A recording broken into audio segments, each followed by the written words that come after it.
We get into their cars, we let them deliver our food, and we sleep in rooms next to them in hotels.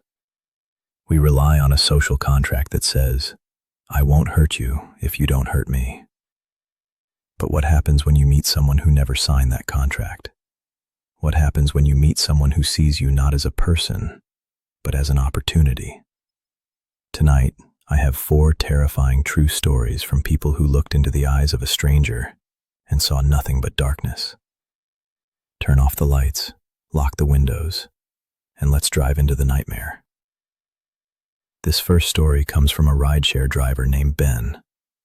It's a reminder of why I never sit in the front seat. I've been driving for a popular rideshare app for about 2 years. It's usually pretty boring. Drunk college kids, business people going to the airport. But last winter, I got a ride request that I'll never forget. It was 2:30 a.m. on a Tuesday. The request came from a remote area, about 10 miles outside of the city limits, near an old industrial park. The passenger's name was just Guest. No photo. 5-star rating, but it was a new account. I almost declined it, but I needed the money for rent. I pulled up to the location. It was a dead-end road surrounded by abandoned warehouses. There was one streetlight flickering overhead. Standing directly under it was a man. He was wearing a heavy trench coat and a wide-brimmed hat, like something out of an old noir movie. He was holding a large black duffel bag. He got into the back seat without saying a word. I smelled something immediately. It was a strong metallic scent, like copper. And underneath that, the smell of bleach. Good evening, I said, trying to be polite. Where to? Just drive north, he said. His voice was gravelly, like he had swallowed broken glass. I need a destination for the GPS, sir. I said drive north, he snapped. I started driving. I was watching him in the rearview mirror. He was sitting perfectly still, staring at the back of my head. He was clutching the duffel bag tightly on his lap. About 10 minutes into the ride, we hit a bump. The duffel bag shifted. A sound came from the bag. It was a whimper. A muffled, high-pitched whimper. My heart hammered against my ribs. Do you have a dog in there, sir? I asked, my voice shaking. He looked up. Our eyes met in the mirror. He smiled, revealing yellow, decaying teeth. Something like that, he whispered. Then he reached into his coat pocket. I heard the distinct click of a switchblade opening. Panic took over. I was doing 50 miles an hour. I didn't think.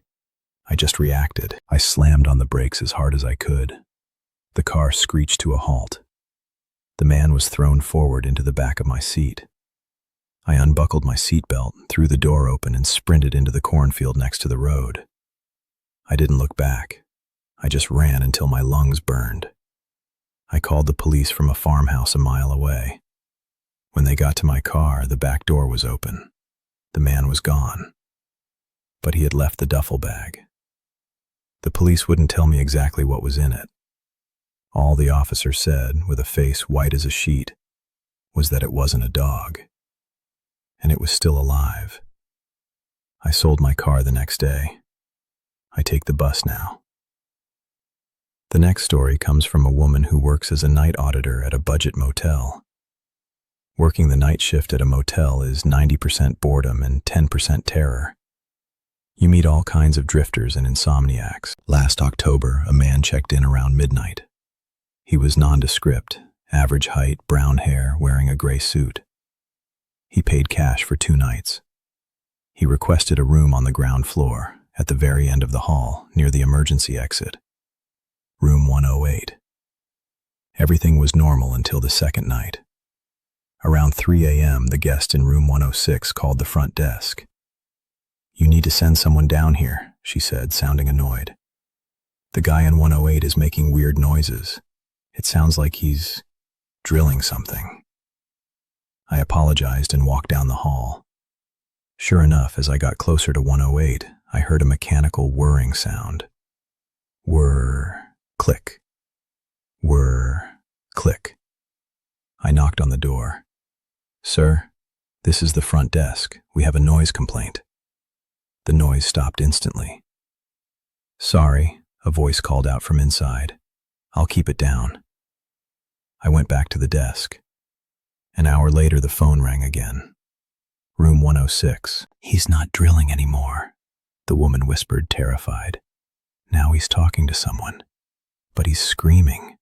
He's screaming numbers." I grabbed the master key and the security baton. I walked back to room 108.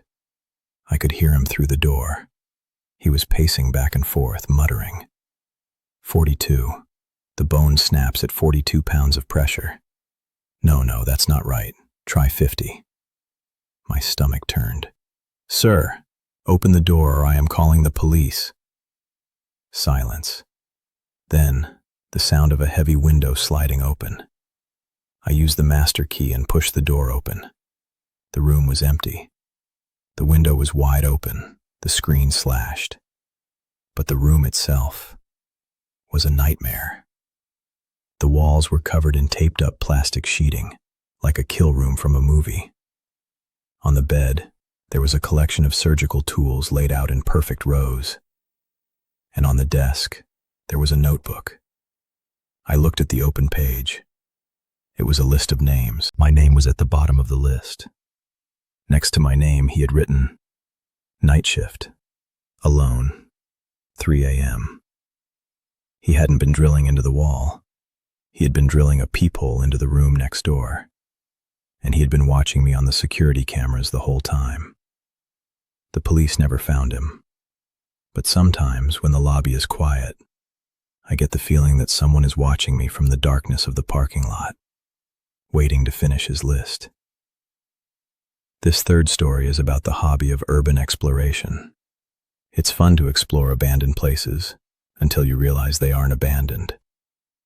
My friend Josh and I run a small YouTube channel where we explore abandoned buildings. We found an old, derelict factory about 2 hours from our town. It had been closed since the 90s. We parked our car in the woods and hiked to the perimeter fence. We found a hole and crawled through. The factory was massive. Rusting machinery, broken glass, graffiti everywhere.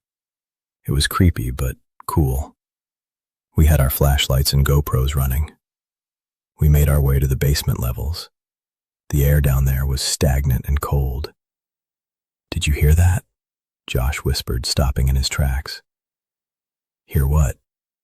"Music." I listened. Faintly, echoing through the concrete halls, I heard it. Old 1940s jazz music. We followed the sound. It led us to a heavy steel door at the end of a long corridor. The music was coming from behind it. Josh reached for the handle.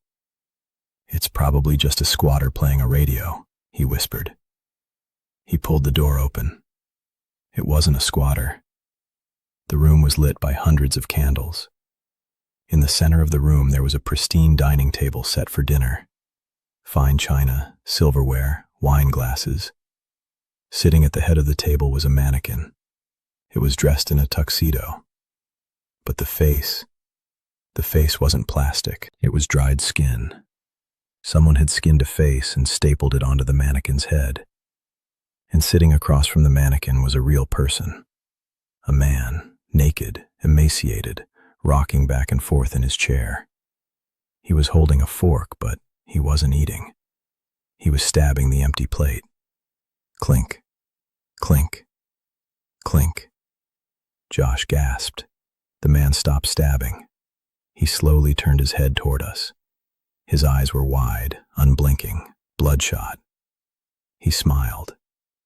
"You're late for dinner," he rasped. Then he blew out the candle nearest to him. The room plunged into semi-darkness. We heard the chair scrape against the floor as he stood up. We ran. We dropped our cameras, we dropped our flashlights, and we ran blindly through the dark basement. We could hear his bare feet slapping against the concrete behind us, getting closer. "I made dessert," he screamed, his voice echoing off the walls. "Don't leave without dessert." We scrambled through the hole in the fence and sprinted to the car. We didn't stop driving until we hit the next county. We never went back for our cameras. And we stopped exploring abandoned buildings. Because sometimes, the things left behind in the dark are better left alone. Our final story comes from a guy named Chris. It's a story about a Craigslist sale that almost ended his life. I was moving apartments and needed to sell my old washer and dryer. I listed them on Craigslist for a cheap price just to get rid of them. I got a text from a guy who said he wanted them. He said he would come by with his truck around 8 p.m. At 8 p.m., a beat-up white van pulled into my driveway. 2 men got out. They looked rough, dirty clothes, greasy hair. But I didn't judge. I just wanted the appliances gone. "They're in the garage," I said, leading them through the side door. The garage is detached from my house, about 20 feet away. The men looked at the washer and dryer. "Looks good," the taller one said. "Give us a hand loading them?" I helped them lift the washer into the back of the van. The van was empty, except for a thick mattress on the floor and heavy chains welded to the walls. My stomach dropped. Why would you need chains in a moving van? "Thanks," I said, backing away. "Just the dryer left." "Actually," the shorter man said, stepping between me and the garage door, "we don't need the dryer." The atmosphere changed instantly. The taller man reached into his pocket and pulled out a roll of duct tape. The shorter man pulled out a taser. "Get in the van," the taller man said, calm, cold. "What?" I stammered, backing up until I hit the workbench. "Get in the van, or I burn you," the short one said, sparking the taser. Zap. Zap. My mind raced. I was cornered. No one was home. The neighbors were too far away to hear me scream. I looked at the workbench behind me. My hand brushed against a heavy metal wrench. The taller man lunged for me. I swung the wrench with everything I had. It connected with his jaw with a sickening crunch. He dropped to the floor, screaming. The shorter man hesitated, shocked. I didn't wait. I threw the wrench at him and sprinted out the side door. I ran to my house, locked the door, and grabbed my shotgun from the closet. When I looked out the window, the van was speeding away. The back doors were still open, swinging wildly. The police found the van abandoned a week later. It had been stolen. Inside, they found DNA from 3 different missing persons on that mattress. They were hunting, and I was just the bait. I don't sell things online anymore, and I keep my garage door locked. We live in a world where we are told to be polite. We are told to be helpful. But predators know this. They use our kindness against us. They use our trust as a weapon. The driver, the guest, the explorer, the seller, they were all just regular people going about their day. They didn't know they were walking into a trap. So, the next time a stranger asks for help, or you find yourself in a place where no one can hear you scream, remember these stories. Trust your instincts. Be rude if you have to, because being rude is better than being dead. If you have a story of your own, leave it in the comments. Stay safe, stay vigilant, and don't get in the van.